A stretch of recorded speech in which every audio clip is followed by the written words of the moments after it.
नमस्कार, स्वागत है सीएस पॉइंट में। आज हम पढ़ेंगे मादा जनन अंग के बारे में। और मादा जनन के अंग के बारे में आज हम गर्भाशय पर चर्चा करेंगे। किस पर चर्चा करेंगे? गर्भाशय पर चर्चा करेंगे। हालांकि कल मुझे किसी स्टूडेंट का कमेंट आया था कि सर आप जो है कंटेंट बहुत कम देते हैं। अरे भाई, मैंने पहले ही कहा ये कंपटीशन क्लासेस नहीं है, यह क्लास की क्लासेस हैं। जैसे मतलब जो एकेडमिक क्लासेस होती है कक्षा 12 कक्षा 11 की होती है, वो क्लास है। अब एक दिन में अगर बहुत ज़्यादा कंटेंट डालेंगे तो हमारा बेचारा वैसे हम 20-25 मिनट का वीडियो बनाते हैं। वो गांव के जो बच्चे हैं या छोटे बैकग्राउंड के जो बच्चे हैं, उनके पास इतनी एमबी नहीं होती है, उनके पास इतनी कैपेसिटी नहीं होती है कि वो एक जब एब्जॉर्ब कर लेंगे। हम नीट का सिलेबस नहीं पढ़ा रहे हैं। नीट का जब सिलेबस पढ़ाएंगे तो वहाँ नीट फाउंडेशन खुद ही लिख देंगे, ठीक है। वहाँ एनसीईआरटी नीट फाउंडेशन खुद ही लिख देंगे थंबनेल में।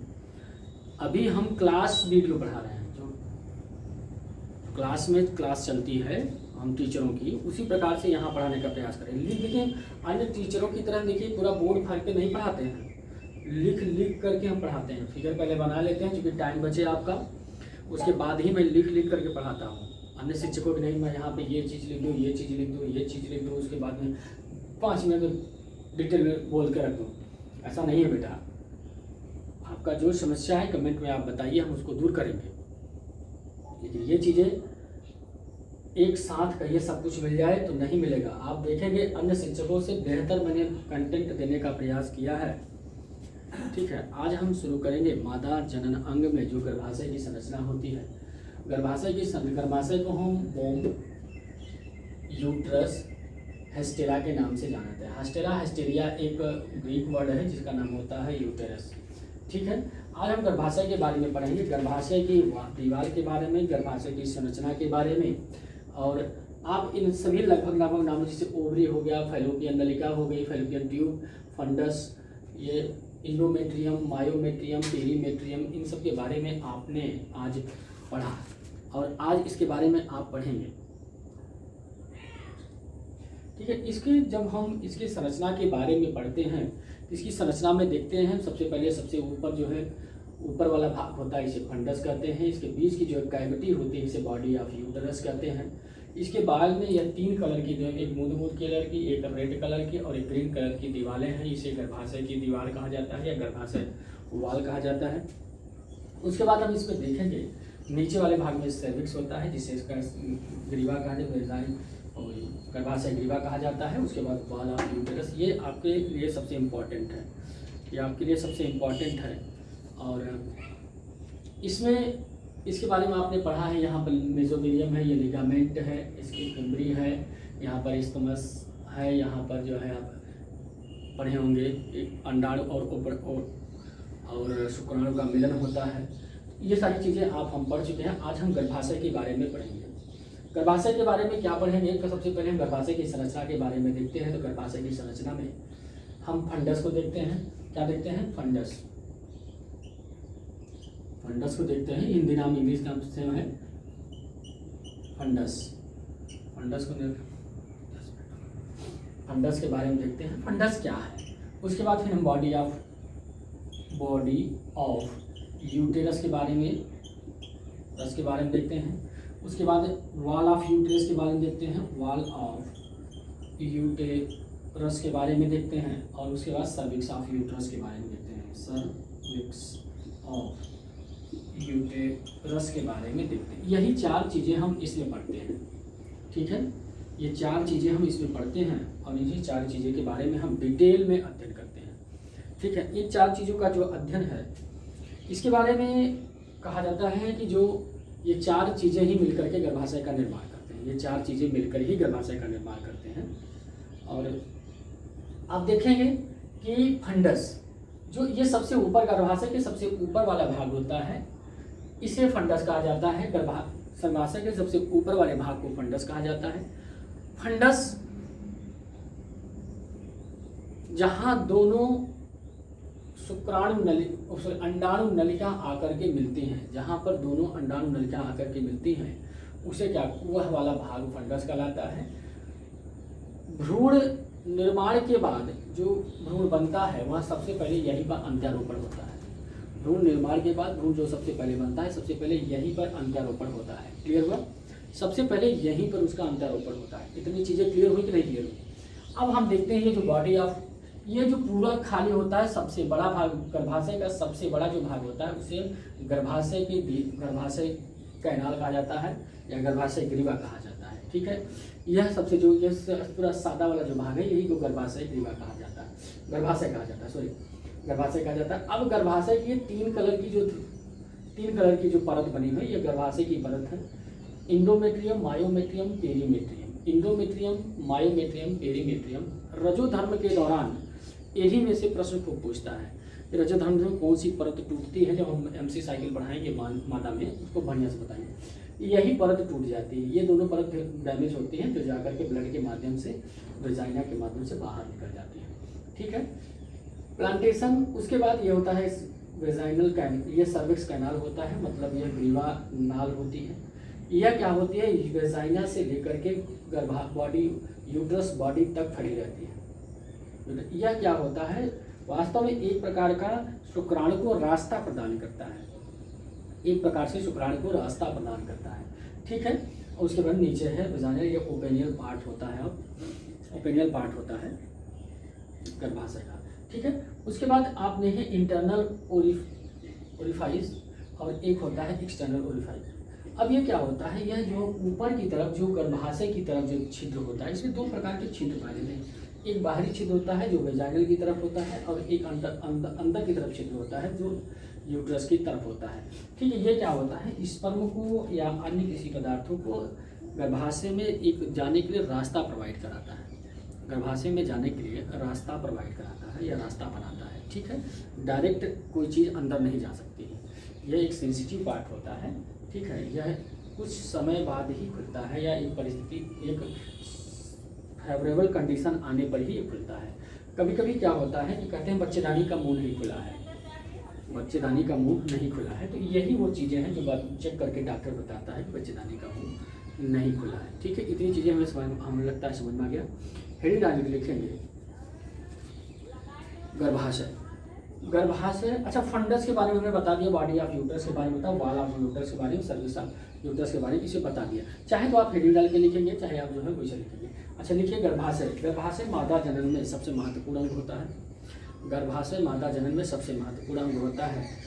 यह गर्भाशय में क्या, यह अंडवाहिनी से लेकर के वेजाइना तक जो भाग होता है वह गर्भाशय कहलाता है। गर्भाशय 3-4 चीज़ों से मिलकर के बना होता है, fundus, body of uterus, wall of uterus और सर्विक्स ऑफ यूट्रस। गर्भाशय 4 भागों से मिलकर बना होता है, fundus, body of uterus, wall of uterus और सर्विक्स ऑफ यूट्रस से मिलकर के बना होता है। अब हेडिंग डालेंगे फंडस, हेडिंग डालेंगे फंडस। फंडस के बारे में क्या लिखेंगे, फंडस के बारे में हम लिखेंगे कि फंडस मतलब यह गर्भाशय के सबसे ऊपरी भाग होता है। फंडस गर्भाशय का सबसे ऊपरी भाग होता है, गर्भाशय का सबसे ऊपरी भाग होता है, जहाँ पर दोनों अंडवाहिनी आकर के खुलती हैं, जहाँ पर दोनों अंडवाहिनी आकर के खुलती हैं। भ्रूण प्रत्यारोपण यहीं पर होता है, भ्रूण प्रत्यारोपण में यहीं पर होता है, अर्थात भ्रूण प्रत्यारोपण में सहायता प्रदान करता है। ठीक है, इतना हो गया। दूसरा हेडिंग डालेंगे body of uterus, body of uterus. ठीक है, मादा जनन अंग में जो एक बड़ी कैविटी बनती है उसे ही बॉडी ऑफ यूट्रस या यूट्रस का नाल कहा जाता है, यूट्रस गर्भाशय नाल कहा जाता है। यह भ्रूण में